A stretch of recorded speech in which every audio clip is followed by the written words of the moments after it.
This is about to be a quick one. Hell's Paradise Part 2, Should You Summon, featuring Yuzu and Chobei. We already had the first part, and I'm gonna be honest with you, that banner was pretty solid. You had Gabimaru and Sagiri, both really strong characters. This time around with Chobei and Yuzu, you know, are they better, are they worse, or are they even worth your crystals, or should you just skip? Let me tell you that in this video, along with some of my predictions for upcoming banners, so you can really make an informed decision of whether or not you want to go deep on this banner or not. Let's talk about the girl Yuzu first. Now, Yuzu is going to be the support character from this banner, very similar to that of Sagiri, but definitely a lot more in the supporting department. She has a lot of stuff in the kit that gives her art gauge to herself, or gives her teammates art gauge if they're not afflicted by a stats element. She's also able to reduce the enemy's dark resist, and she has a massive physical res down on the super art as well. Not to mention too, is that she does have like a taunt tank type capabilities with the art. I will say 9 times out of 10 you're not going to be using this, and she has a really strong passive which allows her to give human allies 50% more damage if she is the leader of the team. Oh, and her slots, fantastic. You got a 6-star physical, a 5-star support, a 4-star magic, or a 4-star support if you take her all the way up to LB7. So Yuzu's like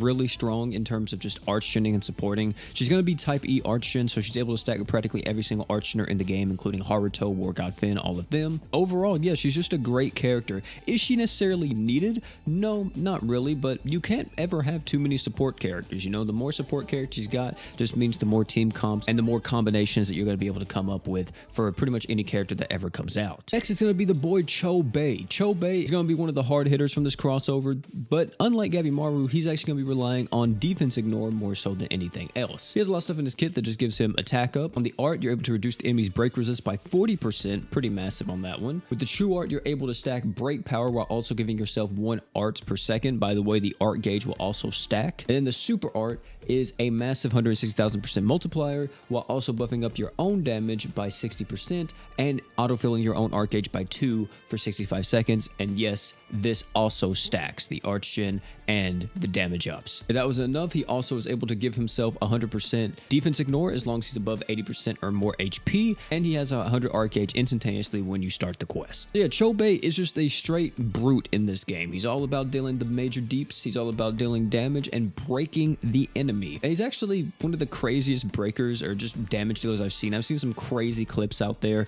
of Chobei just blowing up bosses by himself, which of course, you know, multitude of characters can do that, but I really like how this character is focused on defense ignore more so than crits. Defense ignore is very, very valuable because it doesn't ever really get countered. The only time Chobei will ever really be countered is that if you fight a boss that has a human killer of some kind and you can't protect Chobei, or you fight a boss that is resistant to physical damage or light damage. If you don't have to worry about any of that, then you can use Chobei in practically every piece of content as your main damage dealer and as your main breaker. The main issue with this guy is that he really does need lots of arch gen because he doesn't have any built into the kit, at least whenever he first starts out in the quest, apart from the 100 art gauge he gives himself, since he's heavily reliant on stacking with his true arts or his super arts in order to get to that point. So running him alongside characters like Chloe, Haruto, War God Finn is going to be insanely valuable to him. As long as you give this man the support he needs, he can just go off and do stuff by himself. Doesn't even matter. Not to mention too, his slots actually do offer a lot in terms of team play because he does have a 5-star defense. If you take him all the way up to LB7, he will get a 4-star defense. You're able to slot in some pretty good damage mitigation items to help in harder pieces of content where you're going to be needing,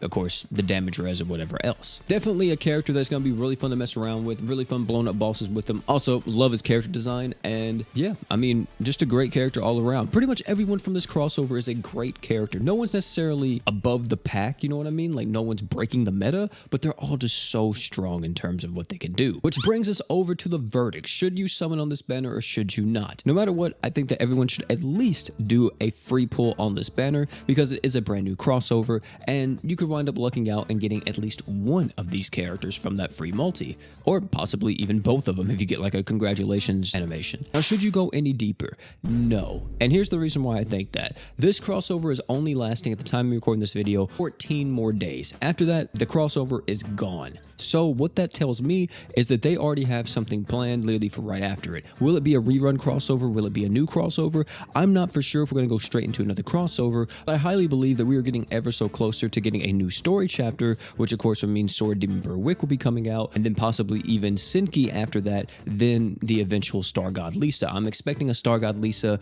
release maybe around Black Friday or possibly around Christmas, so we don't have too much more time to save up for her if you're someone that wants to save up for that character. Another thing is that if we do go straight into another crossover after this, we'll be going straight into Tensura more than likely, which means we'll be getting characters like Demon Lord Rimuru, Diablo, and the new Milim. But if you don't care about any of that, and let's say you're just a fan of Hell's Paradise, or you just like how these characters are, hey, it's your account. You can play the game how you want to. If you want to summon on it, go right ahead, especially if it's just going to make you enjoy the game even more. But ladies and gentlemen, that's how I feel about this banner. We're going to be doing a summon video on it tomorrow, so you guys can stay tuned for that. Hopefully we're able to walk away with at least Chobei. I want Chobei the most out of both these characters, but we'll have to see what happens. You guys are going to be summoning on this banner. I wish you all the best of luck. Hopefully you get what you're looking for. Or if you're saving for a specific character or whatever you might be doing, let me know all that type of stuff down below in the comment section. I would love to read it. Also, if you enjoyed this video, I highly recommend check out either one of the videos popping on your screen right now. Great content, guarantee you'll love them. Oh, and one more thing before you leave. Don't forget to drink water.